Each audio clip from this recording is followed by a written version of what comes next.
धर्मसंस्थापनार्थाय संभवामि युगे युगे. The flow of contents in today's episode are Gita Dhyana Shloka, Introduction, Decoding the second Shloka, Representation of the main characters, Diagnosis of the suffering, and recitation of important verses.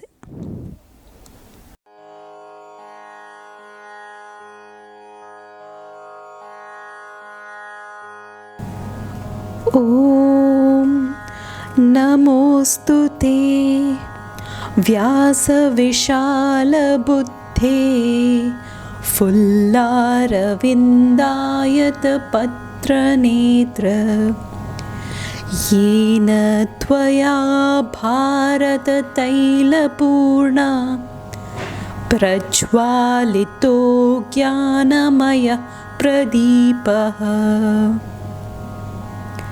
Salutations unto thee, O Vyasa of broad intellect, with eyes like petals of full-blown lotus, by whom the lamp of knowledge, filled with the oil of Mahabharata, has been lighted.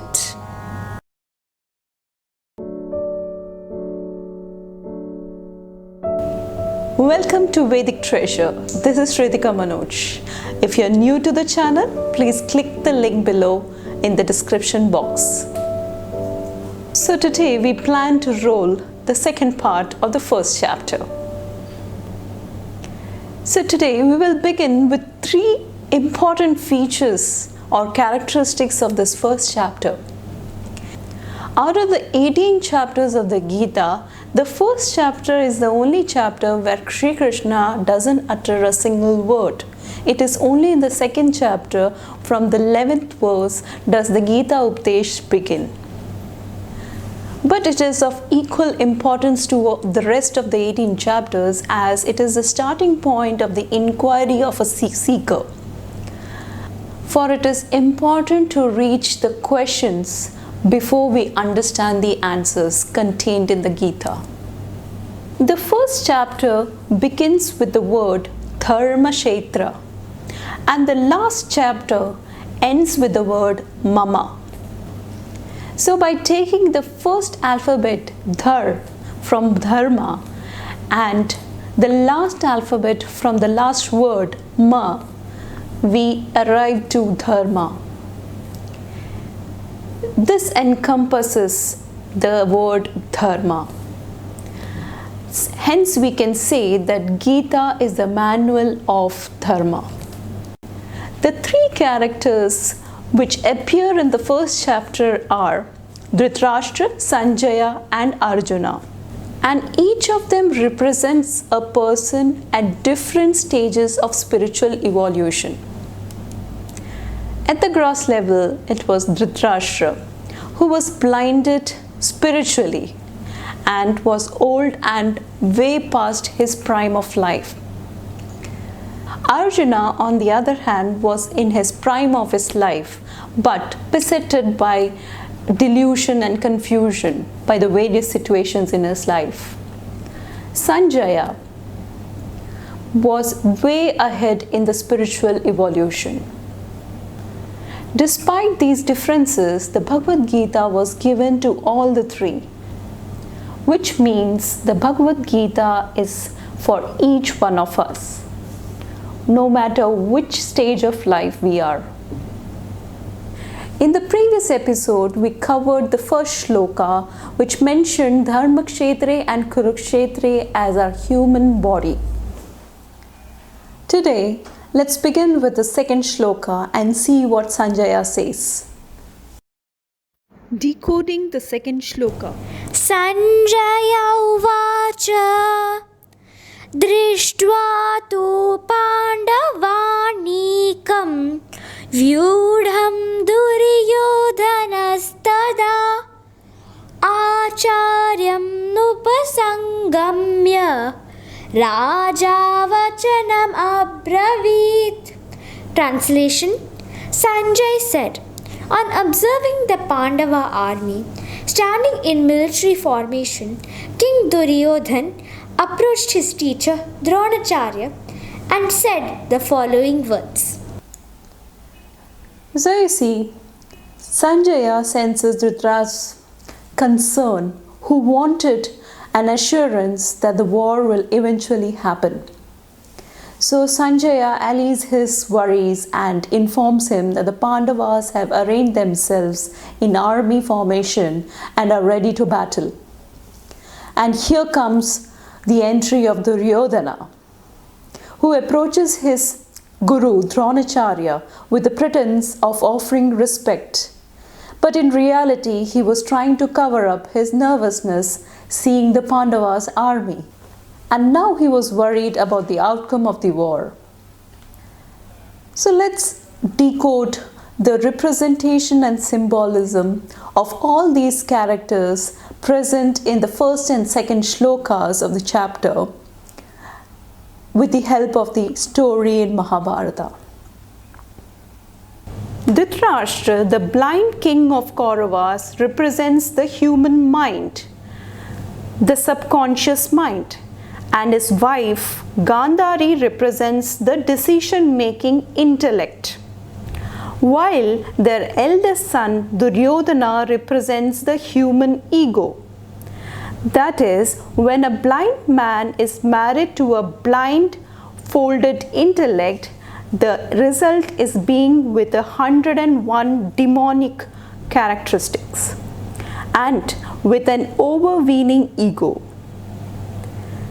who considers itself as equal to the Lord.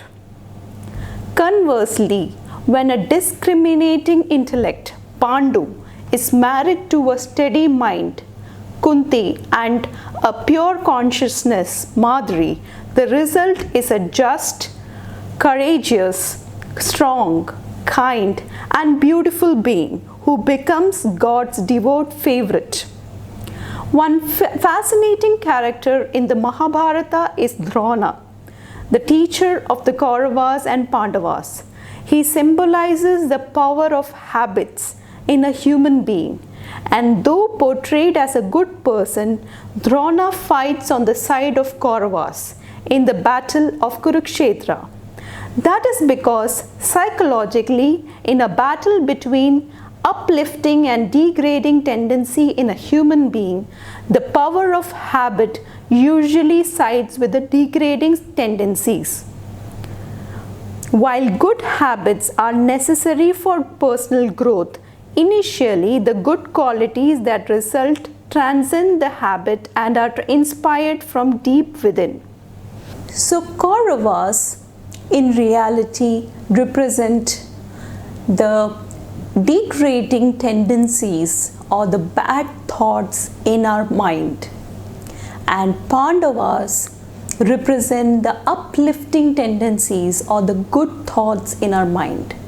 Let's take the instance of the scene in Mahabharata where Lord Shri Krishna is sleeping and Duryodhana from the Kaurava side and Arjuna from the Pandava side decide to visit him in his palace. Duryodhana came a little earlier, hence he chose a seat just near the head of Lord Krishna, while Arjuna, coming late, chose the seat near the feet of Lord Krishna and waited for him to wake up. When Lord Krishna woke up, he first saw Arjuna sitting at his feet and later realized that even Duryodhana is sitting there.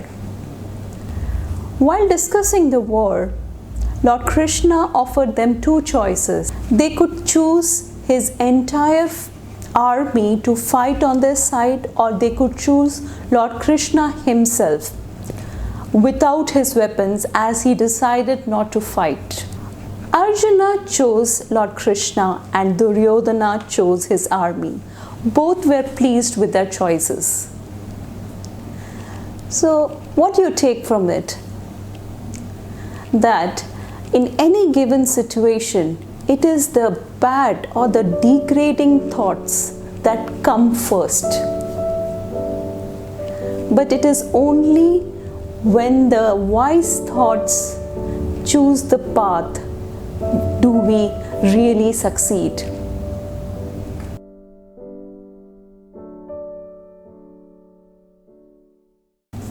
That is why it is most important to understand how our mind functions and what is that tendencies those who lead to sufferings in our mind. Swami Vivekananda describes the mind as a drunken monkey who keeps wandering in his thoughts and looking outside to the material world. Hence, he is ignorant of the self. The mind dwindles between the thoughts of the past and the future. It has the ability to desire something very strongly. When someone desires something very strongly, he wants it more and more. That creates attachment, which is called raga in Sanskrit. And when he dislikes something, he dislikes even more strongly, which is called dvesha in Sanskrit. When the karma or desire of a person is not fulfilled, this triggers krodha or anger in him. This krodha develops into matsarya or jealousy when someone gets what you desired. But what happens when the desires are fulfilled? We start wanting it more. And there is a saying that says that nothing fails like success. That's when greed creeps in, which is called lobha. And when the mind gets more of what he desires, he gets into moha or delusion. Confusion clouds his intellect and hence he chooses a wrong path.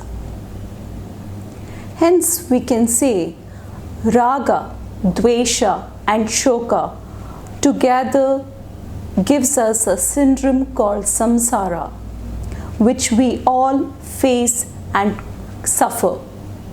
This is the reason why impurity develops in our mind. And the path of Bhagavad Gita teaches us techniques which will unlock the purity of our mind and hence remove the sufferings. Our thoughts are directly proportional to breath cycles. A person on an average gets around 60,000 thoughts in a day, which gives us 42 thoughts in 1 minute. These 42 thoughts takes us approximately 20 breath cycles. And with meditation techniques and all the yoga techniques which are described in the further chapters, makes it to just 5 breath cycles. That is the way we can reduce our suffering. When our thoughts are reduced, our breath cycles also reduce, hence which leads to evoking the purity and reducing the impurity in our minds. Shlokas 21 to 47 describes Arjuna's suffering with raga, dvesha and shoka. When he brings his chariot between both the armies and he looks at the people of his relations. In the first chapter, Arjuna goes through this raga towards Bhishma and Drona. This raga leads to the shoka and moha, which makes his intellect clouded, and hence he surrenders to Lord Sri Krishna. We'll end this episode on this note. and continue in the last and the final part of the first chapter in the next video. So till then, thank you and stay tuned.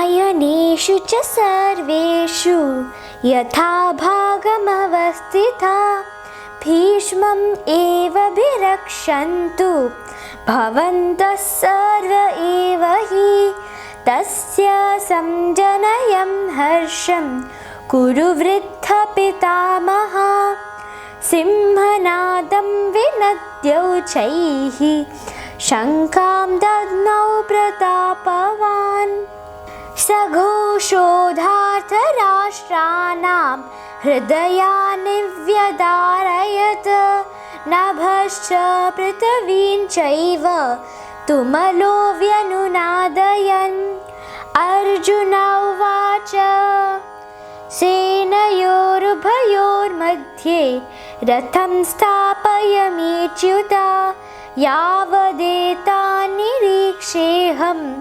योद्धुकामनवस्थितान् कैर्मया सह योद्धव्यम् अस्मिन् रणसमुद्यमे सञ्जय उवाच एवं युक्तो हृषीकेषु गुडाकेशेन भारत सेनयोरुभयोर्मध्ये स्थापयित्वा रथो